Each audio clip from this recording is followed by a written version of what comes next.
सल्लल्लाहु ताला अलैहि वसल्लम को अल्लाह ताला ने इख्तियारात का मालिक बनाया है और कुरान उसकी गवाही दे रहा है। यअमुरुहुम बिल मारूफि व यनहाहुम अनिल मुनकरि व युहिल्लु लहुमुत तय्यिबात व युहर्रिमु अलैहिमुल खबाइथ व यदअु अन्हुम इसरहुम वल अगलाल अल्लती कानत अलैहिम।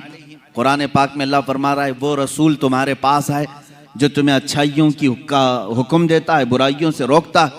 अब जो दो लफ्ज़ आए हैं वो ये है, अल्लाह फरमाता है युहर्रिमु अलैहिमुल व युहिल्लु लहुमुत तय्यिबात, पाकीज़ा चीज़ों को तुम्हारे लिए वो हलाल बनाता है और नापाक चीज़ों को वो रसूल तुम्हारे लिए हराम कह देता है।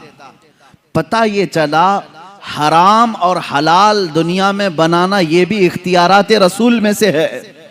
रसूल जिसे कहें हलाल वो हलाल है और रसूल जिसे कहें हराम वो हराम है। इससे बढ़कर क्या और इख्तियारात क्या चाहिए। एक साहब ने किताब में लिख मारा, जिसका नाम मोहम्मद या अली होगा वो किसी चीज का मालिक और मुख्तार नहीं होता। उनका बुग़्ज़ था, वो अदावत थी, नफरत रही होगी। सीधे निशाना साधा और यूं कहा कि उनको कोई इख्तियारात नहीं होते। मेरे अजीज़ो, आओ सहाबा कराम रिदवानुल्लाह ताला अलैहिम अजमईन ये जानते थे कि रसूल पाक सल्लल्लाहु ताला अलैहि वसल्लम को अल्लाह ने मुख्तार बनाया है। कैसे? एक साहब आए, हुजूर सल्लल्लाहु ताला अलैहि वसल्लम ने खुतबे के लिए मिंबर पर खुतबा दिया। ये बकरीद का दिन था, 10वीं ज़िलहिज्जा और कुर्बानी का दिन होता है। हुजूर पाक सल्लल्लाहु ताला अलैहि वसल्लम ने खुतबे में एक लफ्ज़ फरमाया कि जिन्होंने हमारी ईद से पहले गोश्त ज़बा किया, बकरा ज़बा किया या जानवर ज़बा किया, उनकी कुर्बानी नहीं हुई, वो तो खाने पीने वाला एक गोश्त हो गया।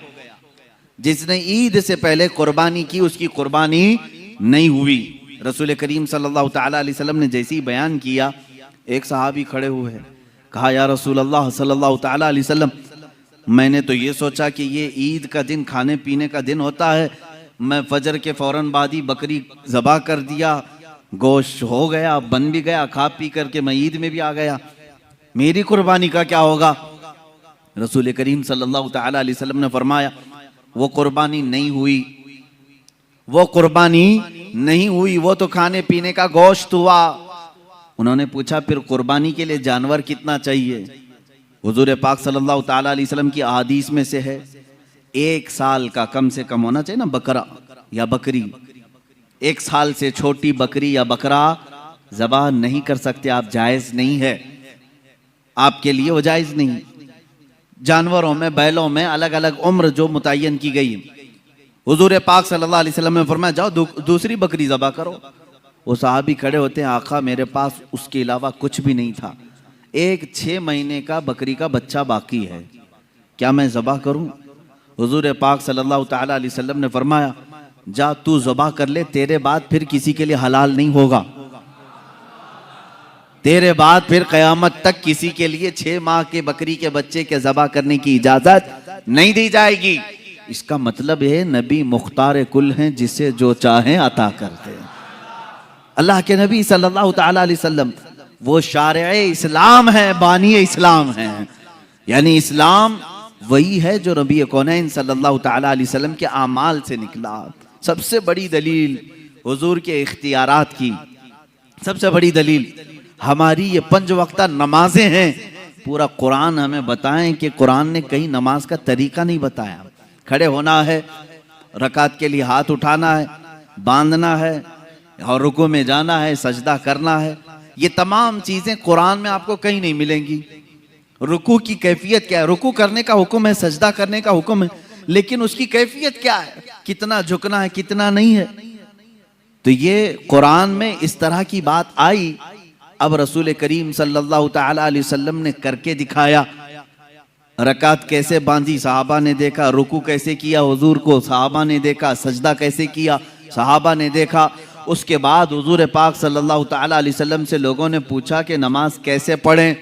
हुजूर ने नहीं फरमाया जैसे कुरान में आया है वैसे पढ़ो। हुजूर ने फरमाया सल्लू कमा रअयतुमूनी उसल्ली, ऐ लोगो जैसे मुझे पढ़ता देखो वैसे ही नमाज पढ़ो। मतलब यह है कि अल्लाह के नबी सल्लल्लाहु ताला अलैहि वसल्लम जो अमल करें वही शरीयत है। यही इख्तियारात हैं हुजूर पाक सल्लल्लाहु अलैहि वसल्लम के। एक सहाबी आए हज के मौके पर, हुजूर पाक सल्लल्लाहु ताला अलैहि वसल्लम ने फरमाया आज से हर इस्तिताअत रखने वाले मुसलमान पर जिंदगी में हज फर्ज है। हज फर्ज है। इस्तिताअत के वो कितनी इस्तिताअत होनी चाहिए एक शरई मसला है कि अगर आपके पास इतना माल है कि आप हज के लिए जा सकते हैं और घर में राशन पानी भी है तो आपके ऊपर हज फर्ज है। बगैर हज करके दुनिया से गए तो उसकी बड़ी सख्त वईदें भी हैं। अल्लाह के नबी सल्लल्लाहु अलैहि वसल्लम ने फरमाया जिस पर हज फर्ज हुआ और वो हज नहीं किया मुझे उसकी परवाह नहीं, वो यहूदी होके मरे या ईसाई होके मरे, उसकी वईद आई है। अब ये मौका है हज की फर्जियत का। हजरत अक़रा बिन हाबिस रदियल्लाहु ताला अन्हु एक सहाबी हैं, ये हुजूर सल्लल्लाहु ताला अलैहि वसल्लम से पूछते हैं अली आमिन हादा या रसूल अल्लाह सल्लल्लाहु ताला अलैहि वसल्लम, या रसूल अल्लाह क्या इस साल हज फर्ज हुआ था जो हमने हज किया है, यानी साल जिंदगी में एक बार या हर साल फर्ज है? जैसे ज़कात हर साल फर्ज है ना, इनकम टैक्स नहीं है एक बार दे करके छुट्टा कर ले, हर साल है। तो सहाबी रसूल ने ये पूछा हर साल फर्ज है या जिंदगी में एक बार? हुजूर पाक सल्लल्लाहु ताला अलैहि वसल्लम ने फरमाया हज आज से फर्ज कर दिया गया। फिर उन्होंने पूछा या रसूल अल्लाह सल्लल्लाहु अलैहि वसल्लम एक ही बार है या हर साल? हुजूर ने फिर मुतलक फरमाया आज से अल्लाह ताला ने हर ज़ी इस्तिताअत मुसलमान पर हज फर्ज कर दिया। तीसरी बार उन्होंने पूछा हर साल है या जिंदगी में एक बार?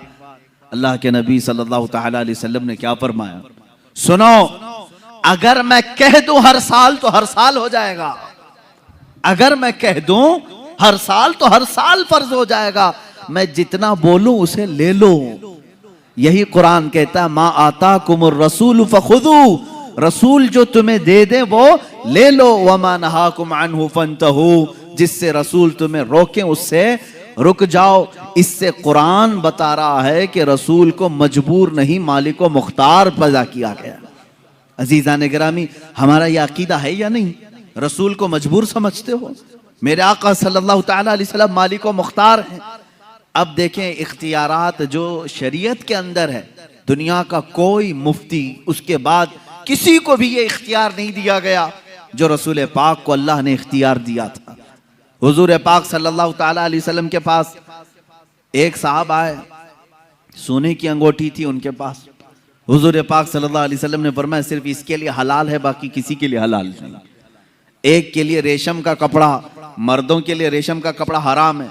एक सहाबी के लिए हुजूर सल्लल्लाहु अलैहि वसल्लम ने फरमाया सिर्फ तेरे लिए हलाल है, तेरे बाद फिर किसी के लिए हलाल नहीं। हत्ता के एहतलाम हो गया, अगर मर्द को जनाबत हो गई तो मस्जिद में आना हराम है, उसके लिए मस्जिद में आना हराम है। नापाकी की हालत में मस्जिद में आप नहीं आ सकते, बगैर वजू के आ सकते हैं, लेकिन जनाबत की हालत अगर है मस्जिद में कदम भी रखोगे हराम है। हुजूर पाक सल्लल्लाहु ताला अलैहि वसल्लम मस्जिद नबवी में थे, आपके घर से मुत्तसिल लगा हुआ सैयदा फातिमा ज़हरा रज़ियल्लाहु ताला अन्हा का घर था। मौला अली करमल्लाहु वजहुल करीम शौहर फातिमा हैं, रसूल करीम सल्लल्लाहु अलैहि वसल्लम के दामाद हैं। अब उनके लिए नहाने का अगर कोई मसला पेश आता तो उन्हें मस्जिद से गुजरना पड़ता। हुजूर पाक सल्लल्लाहु अलैहि वसल्लम ने फरमाया जनाबत के हालत में सिर्फ अली के लिए मस्जिद में आना हलाल है, बाकी किसी के लिए नहीं। सिर्फ मौला अली करमल्लाहु वजहुल करीम के लिए हलाल करार दिया गया कि अगर इस हालत में ये मस्जिद में आए तो इनके लिए हलाल है। ये शारे इस्लाम है, ये बानी इस्लाम है, वो जिसके लिए जो चाहे अता फरमाए। हजरत अबू बकर सिद्दीक रज़ियल्लाहु ताला अन्हु के लिए खुसूसी इख्तियार मिला है, कुछ ना कुछ सबको खुसूसियात मिली हैं। हुजूर पाक सल्लल्लाहु ताला अलैहि वसल्लम ने फरमाया था मस्जिद नबवी के आसपास जिसके भी मकान की खिड़की खुलती है वो बंद कर दें, मस्जिद की तरफ खिड़की ना खोलें, मना था। लेकिन हुजूर सल्लल्लाहु अलैहि वसल्लम ने फरमाया सिवाय अबू बकर सिद्दीक की खिड़की के, अबू बकर सिद्दीक की खिड़की अगर मस्जिद नबवी की तरफ खुली रहे उनके लिए जायज है। ये शरई इख्तियारात मैं बता रहा हूँ, शरई इख्तियारात। हत्ता कि आपको इससे भी आला किस्म की अगर मैं बात बताऊं, एक साहब आए, उन्होंने कहा मैं सुना हूं कि ईमान लाने के बाद नमाज फर्ज है। सबसे पहली चीज क्या है? ईमान लाने के बाद नमाज फर्ज है। वो ईमान नहीं लाए थे। हुजूर पाक सल्लल्लाहु ताला अलैहि वसल्लम से उन्होंने पूछा तो आपने कहा हाँ। कहा कितनी नमाजें? कहा फजर है, जोहर है, असर है, मगरिब है, इशा है, 5 नमाजें दिन में फर्ज है। वो साहबा है, कहा मैं इस शर्त पर ईमान लाता हूं कि मेरे लिए कुछ डिस्काउंट हो। डिस्काउंट, उनको कंसेशन चाहिए था। पूछा हुजूर पाक सल्लल्लाहु अलैहि वसल्लम ने तुम क्या चाहते हो? उन्होंने कहा मैं 5 नहीं पढ़ सकता, 3 मेरे लिए कह दीजिए, मेरे लिए 3 कर दीजिए, पर मैं 3 पर ही ईमान लाऊंगा। हुजूर पाक सल्लल्लाहु अलैहि वसल्लम ने फरमाया ठीक है तुम ईमान लाओ, तुम्हारे लिए 3 ही नमाज है।